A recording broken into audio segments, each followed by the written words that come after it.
Hello everyone, welcome back again to my channel and this is Lani. So ito na naman may video naman ako na i-share sa inyo.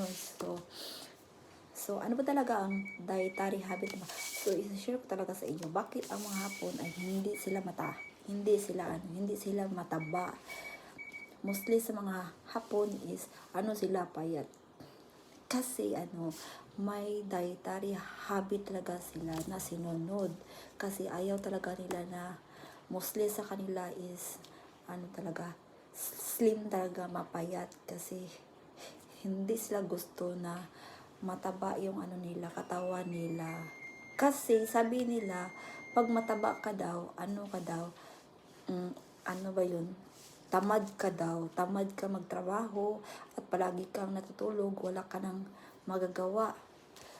So, yung palaging nasa isipan mo, lang pagkain lang talaga. So, sa kanila, may dietary habit talaga sila.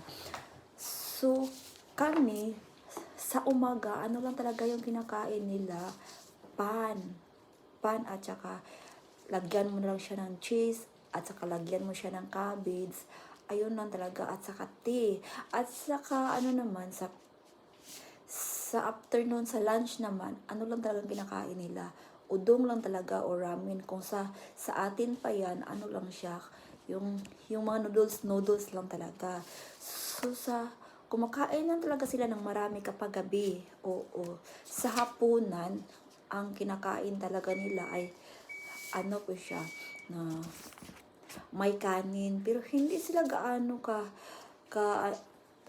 karami, hindi gaano karami ang ano ba siya ang tawag dito, ang kanin na kinakain nila.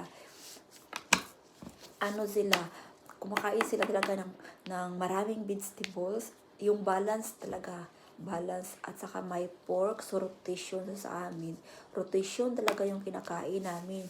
So ayun siya, yung katawan ko nung una, napakalaki ko to.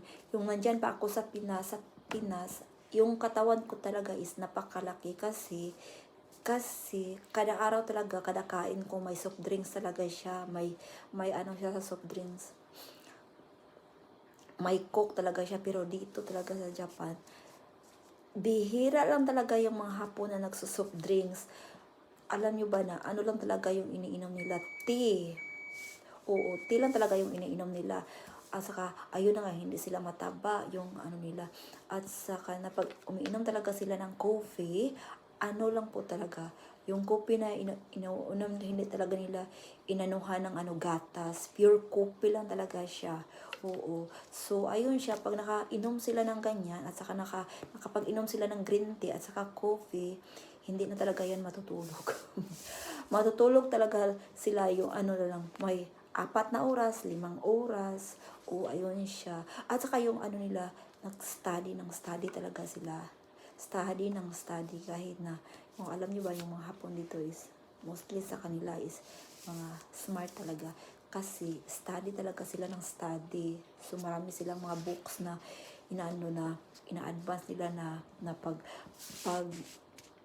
ina-advance nila sa kanilang ano ba tawag dito, pag natapos nila sa unang libro, proceed naman sila, so nag-advance sila.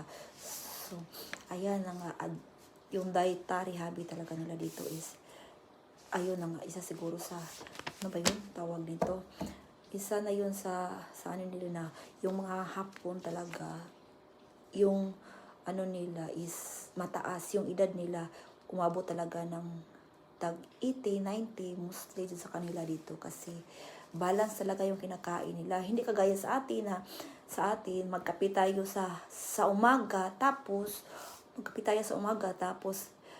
kain tayo ng pan, tapos mga around 9 o'clock, kumakain naman tayo ng kanin, at kumakain naman tayo afternoon, may snack pa rin. Dito hindi talaga. Yung may snack sila around 3 o'clock, pero yung snack nila is bihira lang talaga. Palagi lang talaga silang umiinom ng tea o cha, hojicha, parang ganyan. So, yan talaga yung tea is nakatutulong talaga. Kasi yung green tea talaga is marami talaga siyang vitamins na makukuha. So, ayan siguro na yung nila is, yung edad nila is talaga, mahaba. May ibang Japanese talaga, ibang Hapon na umabot talaga sila ng 100 plus guray. 80 plus, 90 plus, 100 plus guray. Oo, so share ko lang to sa inyo na. So, kayo na pag magpunta kayo ng Japan, kapag nakaasawa kayo ng Japanese, so, aware na kayo dito kasi hindi talaga, bihira lang talaga kumakain ng kanin yung mga Japanese. So, sa isang araw, pangkaisa lang talaga, sa hapunan lang talaga sila kumakain ng kanin. So, kung hindi ka talaga anad, hindi mo na, ano bang tawag nito? Hindi ka talaga naanad na kumakain ng kanin, 3 beses isang araw ka talaga kumakain ng kanin, umuwi ka na lang sa Pilipinas.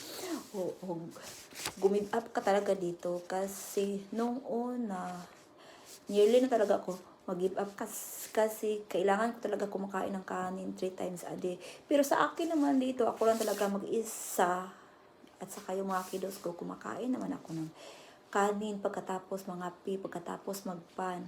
O pagkatapos magpan, kumakain ako ng kanin. Hindi talaga ako gagaya sa kanya kasi sabi niya, huwag kang gagaya sa akin kasi yung sa akin talaga, gusto ko lang talaga kumakain ng pan at saka hindi kanin. Oo nga. So, itong video na ito, sana makatutulong ito sa inyo. Charot. Sana po makatutulong ito sa inyo, especially sa mga may balak na mag-asawa ng hapon dyan. Huwag na lang kayo mag-asawa ng hapon kasi napakahirap po talaga mag-adjust dito. Talaga, language barrier po talaga dito kasi pag hindi kayo magkaintindihan, divorce talaga kayo yung ending ninyo. So, hanggang dito lang po sa susunod na video. Mag-share na naman ako. Bye-bye for now. See you.